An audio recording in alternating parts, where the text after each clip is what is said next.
봄이 왜 봄인지 아세요? 보다. 뭘 보라고? 꽃 보라고. 근데 무엇이 진짜 꽃이죠? 그렇죠? 예. 그러니까 봄은 보다. 예. 꽃을 본다. 진정한 봄은 자기를 보는 거죠. 예. 여름은 열매 맺다. 열엄. 여름. 가을은 갈무리. 추수해서 이제 갈무리 하는 거. 겨울은 겨를이라고 쉬라고 겨울. 다 단어의 뜻이 있어요. 하여튼 봄은 봄입니다. 그죠? 그래서 자기를 보면 사시장춘. 봄, 여름, 가을, 겨울이 다 봄이 되는. 그게 이제 자기 안에 내면의 꽃이 피는 걸 보면 된다. 우리가 그렇기 위해 공부하고 있죠. 네, 인생을 사시, 추나 추동을 장춘, 긴 봄이 되도록 하도록. 집착하면 고통이 생기고 집착을 내려놓으면 자유다. 내면의 꽃이 핀다. 이것을 딱 한마디로 말하면 내면의 인간의 자연이 핀다고 할 수 있어요. 근데 지금 우리의 삶은 우리 인간이라고 하는 것도 자연이잖아요. 근데 그 자연에 인공이 지금 가미되어 있다. 이렇게 말을 할 수가 있겠네요. 그러니까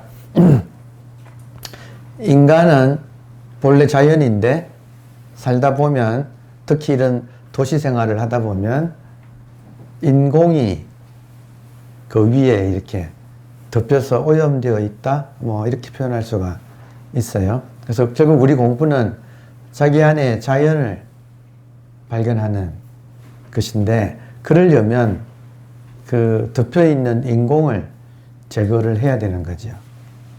그래서 지금 우리 공부는 자기 안에 자연을 발견해서 자연이 꽃이에요. 진정한 꽃. 그 꽃이 피도록 이렇게 하는 것인데 근데 지금은 그 자연에 좀 쓸데없는 인공의 요소가 덮여 있다고 할 수 있어요. 근데 인공의 요소 중에서 가장 인공적인 요소는 뭐냐면 관념이에요. 관념이 있어요? 없다고 할 수가 없지요. 선입견들, 고정관념들. 이제 그게 지금 우리 자연을 덮고 있어서 그 자연이 스스로 깨어나지 못하고 있다. 이렇게 이야기할 수가 있습니다. 그래서 그 관념 이것을 만들어낸 것이 집착이에요. 집착한다 이 말은 이렇게도 이야기할 수 있겠네요. 집착하는 것은 현상을 집착해요. 인간이 현상을 집착해서 본질을 놓친다. 그래서 본질로 돌아오라고 하는 표시가 고통이에요. 그러니까 왜 고통이 있는가? 인간의 자연인 본질이 있는데 그 본질을 놓치고 살아가니까 되게 인간의 고통은 그냥 딱 한마디로 말해서 불교에서는 고통이란 무엇이냐면 불만족이에요. 불만족.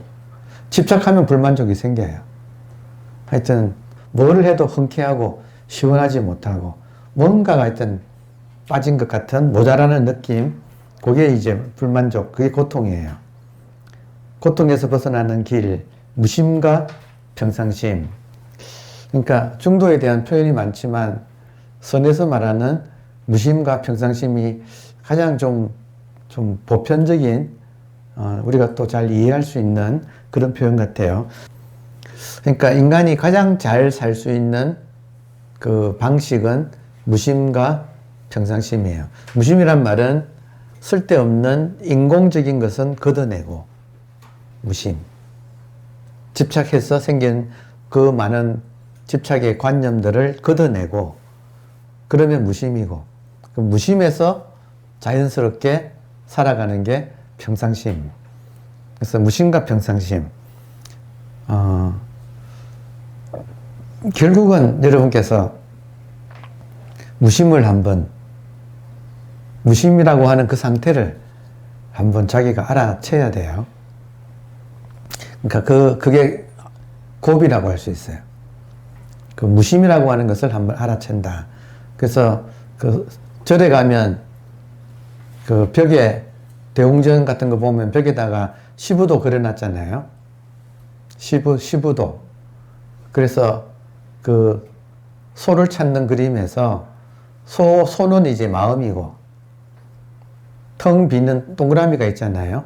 그게 무심인 거죠. 그래서 마음이 한번 텅 비는 거. 거친 욕망은 어느 정도 이제 내려놓고 그 다음에 그 상태에서 지금 이 순간 그 자연스러운 마음 혹은 순수의식 이런 말 써요. 이게 본질이에요. 인간의 본질. 인간의 본질은 딱 한마디로 말하면 지금 보는 거예요. 지금 보는 거예요. 그래서 보이는 것이 있죠. 눈 뜨고 아침에 눈 뜨고 난 뒤에 항상 보이는 것이 있죠. 예. 그러니까 보이는 것이 있다는 사실은 보는 것이 있다는 사실을 증명하지요. 인간의 본질은 보고 듣고 느끼고 알고 하는 모든 경험하는 것이에요. 경험하는 주체. 안, 이, 비, 설, 신. 그걸 통합해서 의라고 하는 생각하는 이게 이제 그걸 통합을 해서 상황을 파악하고 살아요, 인간은. 그렇죠? 예. 그 중에서 5개의 감각기관 중에서 지금 보는 것이 구활을 차지한다고 해요. 인간이 받아들이는 정보 중에서 구활은 보는 것으로 받아들인다고 해요. 자, 그러면 지금 이 순간에 여러분 보시지요? 예. 그 보는 것이에요. 본질은. 그러니까 인간의 가장 자연스러운 것은 그 보는 것이에요. 근데 그 보는 것이 무엇인가? 요게 지금 근본 질문, 즉 화두, 줄여서 이 먹고가 되거든요. 근데 이 질문이 중요한 이유는 여러분 지금 돌아보니까 이 무심을 확실하게 한번 이렇게 확인하고 나면 그 무심이 내가 이거 처음 아는 건 아니구나 하는 걸 알 수 있어요. 그러니까 한번 무심을 정확하게 확인하고 나면 요 무심이라는 것이 내가 살면서 지금 처음 경험한 건 아니구나. 이거 무슨 말이냐면 우리가 살다 보면 인공의 때가 얼핏 벗겨졌을 때가 있다 이거예요. 그래서 돌아보면 저 같은 경우는 26살 때 본질이 뭘까 하고 그때 도서관에서 집중했을 때 그때 경험했던 그것이었어요. 그리고 제주 서귀포에 신라호텔에 한번 이렇게 간 적이 있었는데 그게 하도 그 당시 드라마에 나와가지고 시리의 언덕이라고 그 벤치가 있더라고요. 그래서 거기 앉아서 거기가 약간 높은 언덕이에요. 그 밑에 이제 그 해안이 있고 그리고 바다가 쭉 펼쳐지잖아요.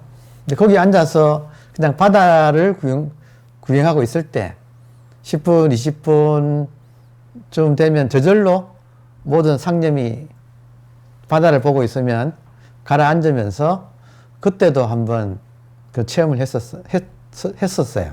돌아보면. 그런 게 드문드문 있었어요. 아주 장엄한 노을을 막 소나기 내린 뒤에 막 이게 구름이 막 춤을 출 때 노을이 지면 굉장히 참 장엄하지요. 하여튼 드문 우리 마음의 가장 자연스러운 상태를 거기 무심 상태인데 그걸 경험한 적이 돌아보면 있어요. 근데 차이점이 뭐냐면 그때는 이것이구나라고 확인은 못했어. 경험은 했는데 그냥 지나가고 이것이구나 하는 그 자기의 존재의 가장 그 순수한 자연스러운 상태를 확인하는 작업이 우리 깨달음이거든요. 그러니까 그때는 확인을 못했어요. 근데 공부를 하고 나서는 확인을 했다 이거예요. 그럼 차이점이 어디에 있는가? 그때는 화두를 가지고 살지 않았어요. 그러니까 이 인간의 가장 순수한 상태, 인간의 가장 순수한 상태는 뜻밖에도 지금 보는 이거예요.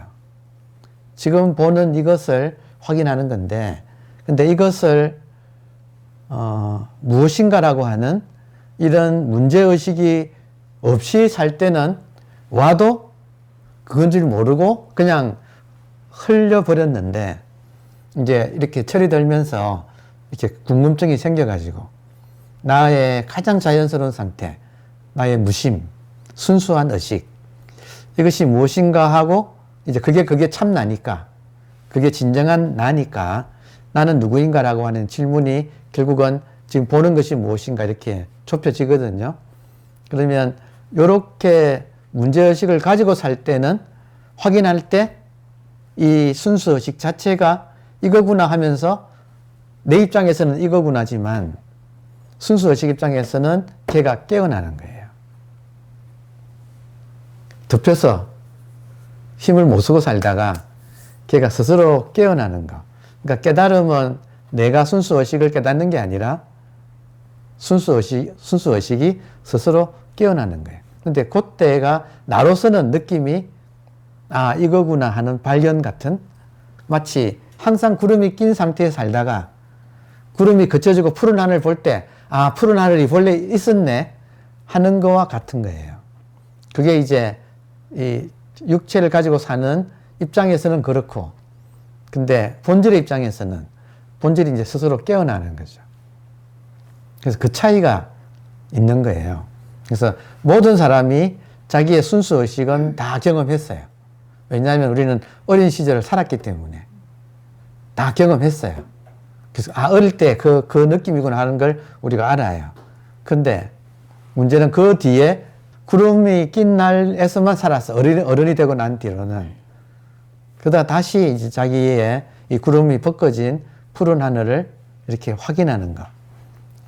기나긴 장마의 먹구름 사이로 푸른 하늘이 얼핏 나타날 때 이것은 누구의 얼굴입니까? 그런 거죠.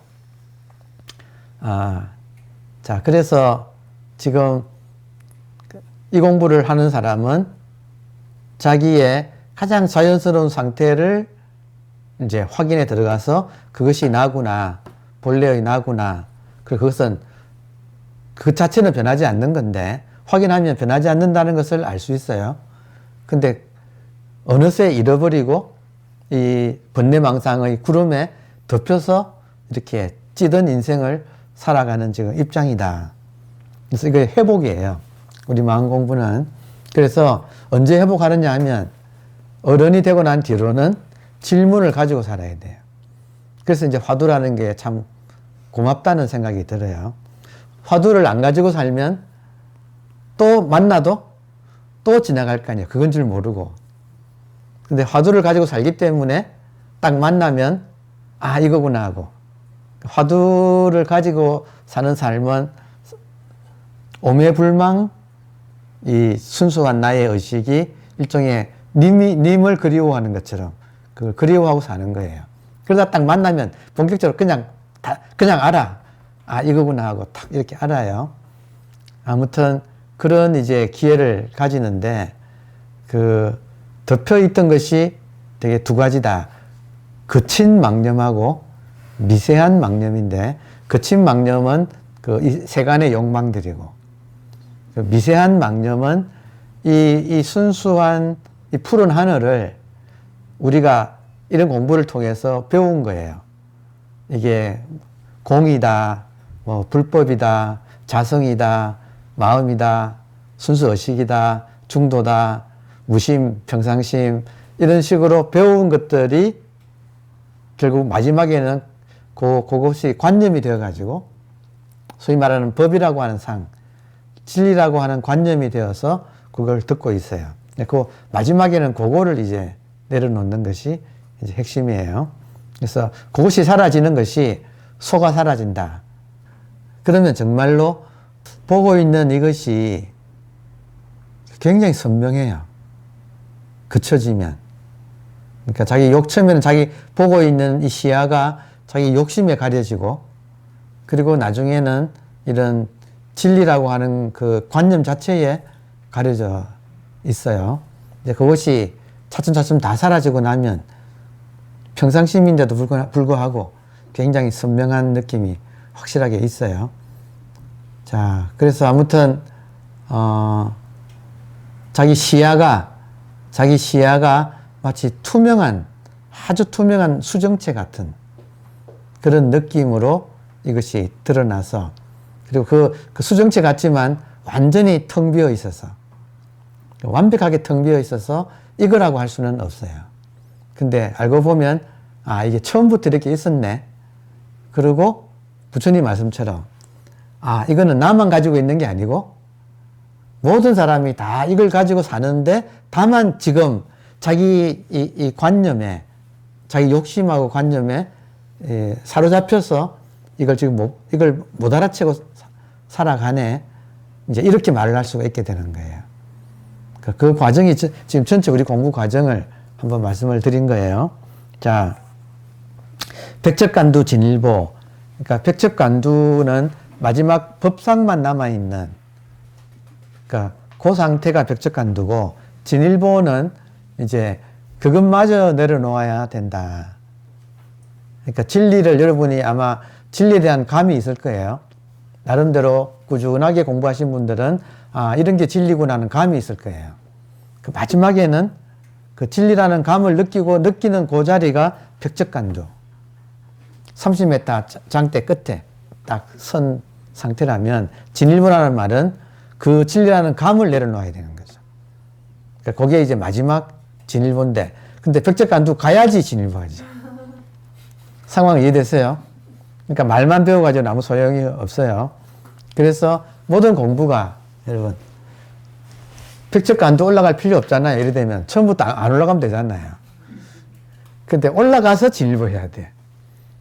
이게 참 또 하나의 아이러니예요. 그러니까 부처님도 6년 선정을 닦고 고행을 해가지고 백척간두 가서 다 버려버렸더니, 안 되는구나 하고 버려버렸더니 깨달음이 왔다. 이거잖아요. 그러니까 아무것도 안 하고 흑공으로 바로 나간다. 그거는 인간한테는 그게 불가능한 것 같아요.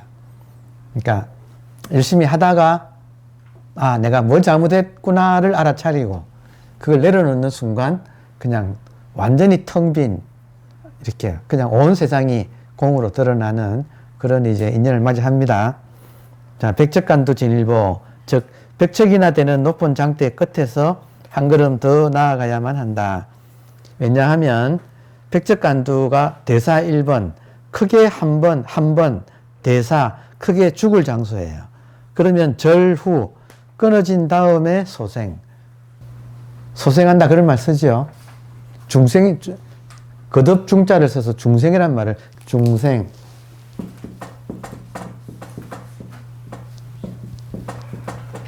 거듭 태어난다. 그러니까 에고가 한 번 죽고 우리들의 본래 면목이 다시 태어난다. 이렇게 말할 수 있어요. 하여튼 여러분은 안심하고 공부하세요. 이 아이터너리가, 이 마음 공부가 완성되는 아이터너리, 다시 말하면 아이터너리가 뭐죠? 일정표, 여행 일정표가 딱 나와 있는 거예요. 그 나와 있어서 가기만 하면 돼요. 착실하게 걸어가기만 하면 된다. 그래서 아무튼 그 집착하는 것이, 이분 단락 제 첫 문장이 집착인데, 그 집착하는 것이 일반인들은 세간의 식색명, 돈, 먹는 것, 돈, 색, 남녀 문제, 명예. 대개 일반인들은 현상에, 식색명에 집착해요. 근데 마음 공부하는 사람은 자기도 모르게 진리에 집착해요. 둘 다 집착이에요. 그러니까 이 말은 거친 번뇌는 세간의 식생명에 집착하는 그 욕심을 그 번뇌를 내려놓는 거고, 두 번째 내려놓는 것은 진리에 대한 집착을 내려놓는 거예요. 그 진리에 대한 집착을 내려놓는 가장 대표적인 사람이 그 석가모니라고 하는 석존 부처님이 진리에 대한 집착을 내려놓자마자 얼마 안 있어서 깨달았다는 거죠. 대각을 이루었다. 지금 여러분께서 말을 듣고 이해는 되지요. 근데 그 이해가 실제로 일어나려면 자기가 나도 모르게 진리를 집착하고 있다는 거. 여러분 100% 여러분 다 있어요. 그것 때문에 아직 완전히 못 깨닫고 있는 거예요. 그러니까 이런 말을 많이 들었죠. 근데 실제로 자기가 그렇다는 걸 돌아보는 것은 쉽지 않아요. 앞에 앉은 저 같은 사람은 계속 상기시켜 드려야 돼. 그러니까 이해하는 거하고 실제로 자기한테서 실감하는 거하고 그 간격이 있죠. 그 간격을 좁혀 나가는 게 지금 마음 공부예요.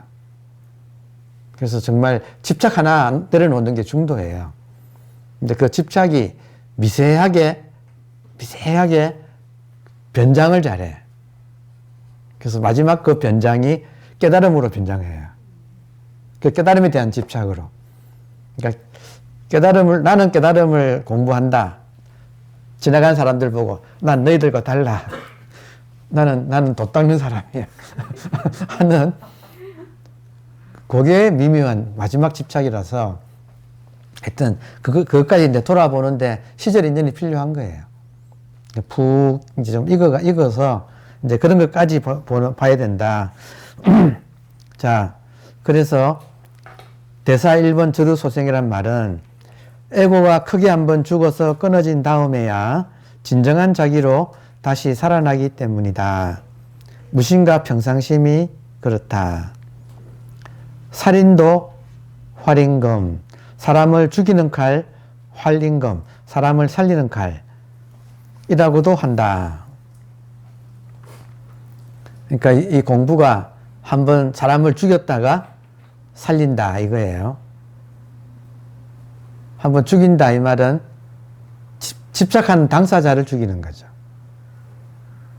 집착하는 그 당사자. 뭐겠어요, 여러분? 집착하는 당사자는 누구겠어요? 에고겠죠. 에고. 아상이라고 하는 거. 그러니까 이것이 쉽지는 않아요. 지금까지 아상으로 살았는데 그 아상이 스스로 물러나겠느냐 이거예요. 물러나기 어렵죠. 그러니까 그게 이제 하나의 큰 고비입니다. 자, 그냥 참고로 하시면 무심할 때는 내가 어느 한 곳에 집중하지 않아요. 포커스를. 이 의식의 포커스를 무심할 때는 되게 열려 있어요. 어느 정도 열려 있는가? 완전히 열려 있어요. 되게 평상심에, 그러니까 무심할 때는 거의 이 시야가 확 열려 있는 상태예요. 그러다가 이제 누가 부르고 뭐 좀 해달라 그러면 딱 포커스를 쫙 맞추잖아요. 그러면 그게 이제 평상심을 쓰는 거예요. 평상심으로. 쓰고 난 다음에 계속 포커스를 맞출 필요는 없잖아요. 그럼 다시 또 확 열어둬. 그러니까 열었다가 탁 좁혀가지고 일을 처리하고 또 열고 하는 그런 느낌이 있어요. 무심과 평상심에 나의 의식의 상태가 무심일 때는 거의 확 열려 있어서 거의 뭐 완전히 열려 있죠. 어떤 호연지기처럼. 호연지기는 산꼭대기에 올라간 그런 기분이잖아요. 산꼭대기에 올라가면 굉장히 확 열리죠. 그렇게 있다가 이제 뭔가 집중해서 해야 할 때, 그때는 딱 집중해서 하고, 그때는 굉장히 집중도가 높아져요. 그럴 때는. 상황 이해되세요? 지금 우리가 자기 의식을 쓰는 건데, 그 의식의 효율을 높이는 작업. 그러려면 평소에는 무심으로 열어놓고, 딱 막상 일을 닥치면 전광석화처럼 선다. 전광은 뭐예요? 돌에다가 탁 던지면 불이 반짝나죠. 그게 전광이, 번갯불, 전광, 전기빛, 그러니까 전광, 석화, 돌과 돌이 부딪혔을 때 나는 그 불꽃, 번갯불이나 돌의 불꽃처럼 이 마음을 착 쓰고 다시 아무 일도 없었다는 듯이 싹 걷어들여서 닫아놓고, 이것이 도다 이거예요. 이게 도다. 도인은 어떻게 사는가? 무심과 평상심으로 산다. 무심의 시간이 훨씬 더 많겠죠. 이해되죠? 예. 그러니까 무심의 상태를 한번 체득을 해야 된다 이게. 무심의 상태를 한번 체득해야 된다. 그러면 하여튼 불교는 이거예요. 무심을 공이라고도 해요. 그래서 아무튼 저 같은 경우는 불교를 처음 만났을 때 절에 법회를 갔는데 반야신경을 외우더라고요. 근데 이렇게 책을 주잖아요. 초심자가 절에 가면 옆에 어느 보살님이 무슨 법요집 해가지고 주잖아요. 그러면 뭐 한자말 외우는데 요즘은 또 한글로 외우지만 그 해석하고 다 있잖아요. 반야신경을 딱 보는데 공이란 말이 소화가 안 돼가지고, 그러니까 불교는 공이구나. 그러니까 불교를 만났을 때 제일 먼저 만난 말이 공이란 말이었어요. 근데 공이 다예요. 공이 본질을 말하고, 무심을 공이라고 해요. 그리고 무아를 또 공이라고 해요. 그래서 초기 불교 하시는 분들은 무아를 강조하거든요. 근데 불성이 무한대 자성 혹은 불성, 본래 면목, 이런 말을 왜 쓰느냐, 이런 질문이 초기 불교 하는 분들은 대성불교에 대해서 많이 이야기를 해요. 그럼 대성불교 입장에서는 무아를 공이라고 하고, 불성이라고 하고, 자성이라고 하고, 뭐 본질이라고 하고, 본래 면목이라고 하고, 그런 거예요. 나라는 것이 없는 상태.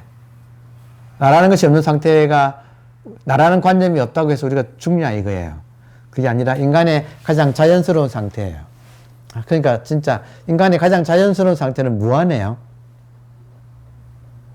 내 생명이 없다가 그 말이 아니고, 나라고 하는 그 인공의 조미료가 빠진 상태, 없는 상태. 그러니까 가장 나의 자연스러운 상태. 여러분, 가장 자연스러운 상태, 제가 서귀포 앞바다에서 시리 언덕에서 한 30분 이상 본 것 같아. 바다를 무념무상으로 가만히 보고 있었을 때, 그때 나라는 것이 있었을까요? 없었을까요? 없었어요. 근데 굉장히 편안했어. 뭐라고 그렇다고 내가 조는 것도 아니고, 넋이 빠진 것도 아니고, 멍 때린 것도 아니었어요. 그렇지만, 정말로 편안하게 아무런 그런 잡념 없이 가만히 이렇게 있었던 그 상태. 그게 우리들의 자연스러운 상태예요. 근데 이거를 빨리 그 상태가 깨어나서 그 상태가 주도하는 삶. 지금 상황 이해되나요? 우리 공부의 목표가 그렇게 무심하게 편안하게, 인간의 가장 편안한 상태, 아무것도 느껴지지 않는 상태. 지금 이 순간 마이크도 약간 그렇고 제가 괜찮았는데 앉는 순간 목이 약간 잠겼거든요. 그러면 지금 이 순간 저는 목이 살짝 느껴져요. 약간 불편해. 느껴져요. 여러분, 자기 몸이 안 느껴질 때가 가장 컨디션이 좋은 상태다. 이해되세요? 자기 몸도 안 느껴지고 자기 마음도 안 느껴질 때가 가장 나의 컨디션이 좋은 상태다. 이해되세요? 그게 지금 무심, 무아라고 표현할 수 있는 상태다 이거예요. 그걸 한번 확실하게 체득을 하면, 그게 깨어나면, 우리들의 본성이 그 무아 상태가 깨어나면 그게 주도하는 삶을 살게 돼. 저절로 본성이 인도하는 삶. 그 본성을 기독교에서는 성령이라고 해요. 그러니까 기독교적으로 말하면 성령이 인도하는 삶을 저절로 살게 된다. 그러려면 성령이 깨어있는 그 상태를 내가 확인을 해서 성령이 깨어나야 되잖아요. 지금은 에고가 주도하는 삶이에요. 그래서 이걸 바꾸는 것이 지금 우리의 공부다. 상황은 이해되죠? 제가 이런 말을 던져 놓으면 여러분이 하시면서 언젠가 탁 이렇게 그 상태에 오면 딱 개합이 돼요. 그 상태에 오면 지금은 아직 그 상태에 안 왔기 때문에 계속 들어둘 수밖에 없어. 계속 듣다가 여러분께서 성숙해져서 그 상태에 오면 그게 탁 자기한테 일어나요. 그러니까 공부의 과정이 거친 번뇌를 제거하고 다음에 미세 번뇌를 제거하는 건데, 거친 번뇌는 세간의 욕망이고 미세 번뇌는 진리에 대한 욕망이에요. 그래서 자기도 모르게 이게 진리다라고 붙잡게 된다. 근데 그 상태가 좀 익어 들어가면 이런 말을 듣고 탁 돌이킴이, 내가 지금 진리에 대한 집착을 하고 있네 하고 돌아볼 때가 온다. 이제 그 때가 이제 익어서 그때가 이제 오기 때문에, 옛날에 이런 말 잘 안 했죠. 이유는, 이런 말 하는 이유는 한 분, 두 분 이제 이 맑게 알아듣는, 진리가 뭐다고 하는 것을 알아듣는 분들이 나오고 있어서 이제 그런 분들한테는 그 다음 공부는 진리를 놓는 거예요. 근데 어떻게 얻은 진리인데 이걸 어떻게 놓아?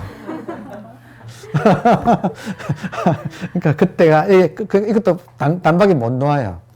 세간에 대한 욕망도 강하지만 진리에 대한 욕망도 강해요. 그래서 이제 이런 말을 듣다가 정말 내가 그렇네 하고 놓는 순간 붕 뜨면서 안 떨어지고 그냥 그 자리가 극락으로 확 변해버리는 굉장히 맑은 세계로.